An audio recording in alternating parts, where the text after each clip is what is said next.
তুমি জানো, মানুষের মন অনেকটা নদীর মতো। বাইরে থেকে শান্ত দেখায়, কিন্তু ভেতরে কত গভীর স্রোত বইছে সেটা কেউ বুঝতে পারে না।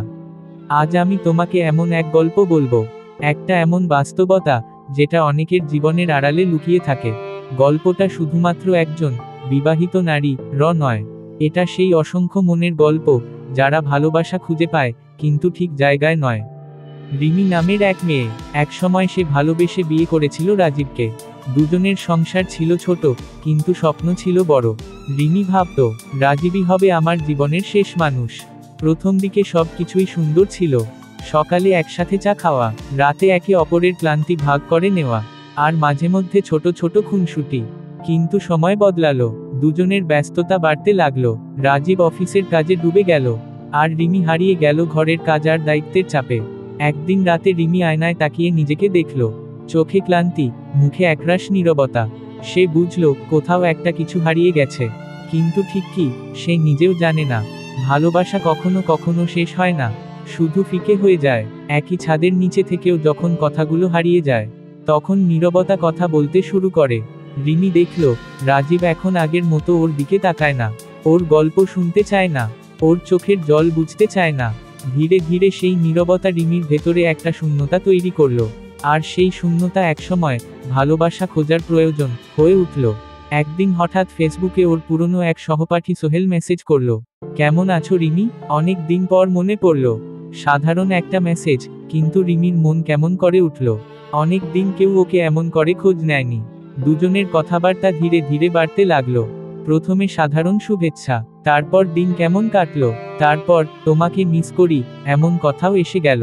রিমির মনে হচ্ছিল কেউ আবার ওকে অনুভব করছে, ওর কথা শুনছে, ওর ব্যথা বুঝছে। এই অনুভূতিটাই ওর কাছে নতুন, আবার মিষ্টিও। মনোবিজ্ঞান বলে, যে মানুষ দীর্ঘ সময় ধরে অবহেলা অনুভব করে, সে ভালোবাসার ক্ষুধায় পড়ে যায়। সে তখন এমন কারো দিকে আকৃষ্ট হয়, যে তাকে গুরুত্ব দেয়, মনোযোগ দেয়, বা সামান্য স্নেহ দেখায়। রিমিও ঠিক তাই করেছিল। সে সোহেলকে ভালোবেসে ফেলেনি হয়তো, কিন্তু সোহেলের দেওয়া মনোযোগে সে নিজেকে আবার বেঁচে থাকা মনে করেছিল। একদিন সোহেল বলল, রিমি, তুমি খুব ক্লান্ত দেখাচ্ছ, একটু নিজের খেয়াল রাখো।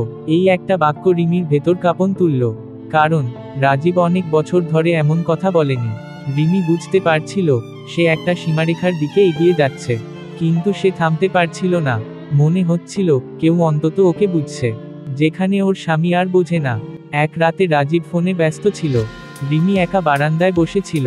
মোবাইলে সোহেলের মেসেজ এলো, আজ তোমার কণ্ঠ শুনতে ইচ্ছা করছে। রিমির মন এক মুহূর্ত থেমে গেল, ওর চোখে জল চলে এলো। সে ভাবল, এই ভালোবাসা কি ভুল, নাকি আমি কেবল মানুষ হিসেবে কিছুটা যত্ন চেয়েছি? দেখো, বাস্তবতা খুব কঠিন। একজন নারী যখন মানসিকভাবে অবহেলিত হয়, তখন সে নিজের অস্তিত্ব খোঁজে অন্য কারো মাঝে। সব মেয়েই পরকীয়ায় লিপ্ত হয় না, কিন্তু অনেক সময় তারা এমন সম্পর্কে জড়িয়ে পড়ে যেখানে তাদের মন কিছুটা শান্তি খোঁজে। অনেকেই ভাবেন নারী মানে ভালোবাসা, ত্যাগ, সহনশীলতা। কিন্তু ভুলে যেও না, নারীও মানুষ, তারও অনুভূতি আছে, তারও ভালো লাগা, মন্দ লাগা আছে। সমাজ সবসময় বিচার করে, মেয়ে পরকীয়া করেছে মানে খারাপ, কিন্তু কেউ জিজ্ঞেস করে না সে কেন এমন পথে গেল। সে কি অবহেলিত ছিল না? সে কি প্রতিদিন নীরব কষ্ট সহ্য করছিল না? সে কি শুধুই একটু মনোযোগ চেয়েছিল না? একদিন রিমি সোহেলের সাথে দেখা করল। দুজনের মধ্যে এক অদ্ভুত নীরবতা। সোহেল বলল, তুমি জানো, আমি তোমাকে খুব পছন্দ করি। রিমির চোখে জল চলে এলো। সে বলল, আমি কাউকে প্রতারণা করতে চাই না সোহেল, কিন্তু আমি নিজের ভেতরের শূন্যতাটা মেটাতে পারি না। সোহেল চুপ করে ছিল, কারণ দুজনেই জানতো এই সম্পর্কটা তাদের কোথাও নিয়ে যাবে না, শুধু আরো জটিল করবে। সেদিন রাতে রিমি চুপচাপ বসেছিল জানালার পাশে। আকাশে চাঁদ উঠেছে, কিন্তু তার ভেতরে এক ঝড় বয়ে যাচ্ছে। তার সামনে এখন দুটি রাস্তা, একদিকে নিজের বিবাহিত জীবন, অন্যদিকে নতুন একটি অনুভূতি যা নিষিদ্ধ কিন্তু বাস্তব। রিমি চোখ বন্ধ করে ভাবল, আমি কি ভুল করছি, নাকি শুধু মানুষ হচ্ছি? এই প্রশ্নের উত্তর হয়তো সহজ নয়, কারণ প্রতিটি সম্পর্কের পেছনে একটা গল্প থাকে, যেটা আমরা বাইরে থেকে কখনো বুঝতে পারি না। রাতের পর সকাল এসেছে, কিন্তু রিমির মনে যেন এখনো অন্ধকার। সে আয়নায় তাকিয়ে ভাবে, আমি কি সত্যিই ভালোবাসা খুঁজতে গিয়ে নিজেকেই হারাচ্ছি? ওর চোখে প্রশ্ন, কিন্তু সেই প্রশ্নের উত্তর ওকেই খুঁজে নিতে হবে। রিমি বুঝতে পারে, ভালোবাসা মানে শুধু মনোযোগ পাওয়া নয়, ভালোবাসা মানে কাউকে হারিয়ে নতুন কাউকে পাওয়া নয়, বরং নিজের ভেতরের শূন্যতাকে বুঝে নেওয়া।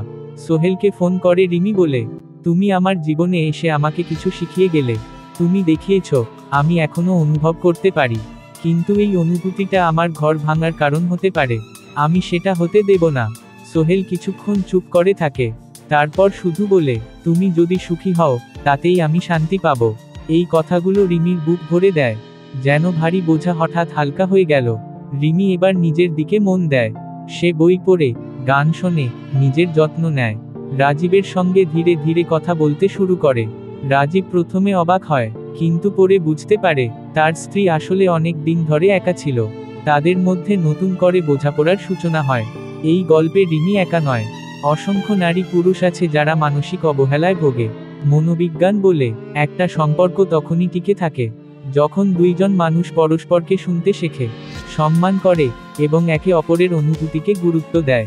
যে সম্পর্কগুলোতে যোগাযোগ হারিয়ে যায়, সেখানে তৃতীয় কারো উপস্থিতি কেবল লক্ষণ, কারণ নয়। আমরা অনেক সময় শুধু বিচার করি, কেউ ভুল করেছে, কেউ অপরাধ করেছে, কিন্তু আমরা দেখি না তার ভেতরের কষ্ট। এই গল্পের উদ্দেশ্য কারো ভুল প্রমাণ করা নয়, বরং দেখানো কিভাবে ভালোবাসার অভাব একজন মানুষকে ভেতর থেকে শূন্য করে দিতে পারে। একদিন রিমি একটা চিঠি লেখে নিজের জন্য। এর থেকে বড়, প্রিয় আমি জানি তুমি ভুল পথে হাঁটতে যাচ্ছিলে, কিন্তু থেমে গেছো, কারণ তোমার ভেতর এখনো ভালোবাসা আছে। নিজের প্রতি ভালোবাসা, নিজের প্রতি শ্রদ্ধা। কখনো কাউকে দোষ দিও না, শুধু শেখো যে সম্পর্কের যত্ন নেওয়া দরকার, সেটাকে সময় দিও। সময় পেরিয়ে যায়, রিমি আর রাজীব এখন আগের চেয়ে শান্ত। তারা হয়তো পরিপূর্ণ নয়, কিন্তু একে অপরের অনুভূতি বোঝার চেষ্টা করছে। রিমি জানে, যে ভালোবাসা সঠিক যত্ন পায় সেটা হারায় না, শুধু মাঝে মাঝে হারিয়ে যায়, তারপর আবার ফিরে আসে। ভালোবাসা কখনো একদিনে শেষ হয় না। একটা সম্পর্ক ভাঙে তখন যখন আমরা একে অপরকে বোঝা বন্ধ করি। যদি কখনো মনে হয় কেউ তোমাকে বুঝছে না, তবে কাউকে নতুন খোঁজার আগে নিজেকে বোঝার চেষ্টা করো। কারণ তুমি যখন নিজেকে ভালোবাসতে শেখো, তখন অন্য কেউ তোমাকে অবহেলা করলেও তুমি ভেতর থেকে ভেঙে পড়ো না। এই গল্প রিমির, কিন্তু হয়তো একটু তোমারও। যে কেউ অনুভব করতে পারে এই বাস্তবতা, ভালোবাসা হারানো মানে শেষ নয়, ভালোবাসা মানে শেখা কিভাবে আবার শুরু করতে হয়। যদি গল্পটা তোমার হৃদয় ছোঁয়া দেয়, তবে একটা মন্তব্যে লিখে দিও, ভালোবাসা মানে বোঝাপড়া। আর ভিডিওটি শেয়ার করো, যাতে কেউ নিজের ভুলে হারিয়ে যাওয়ার আগে নিজেকে নতুন করে চিনে নিতে পারে।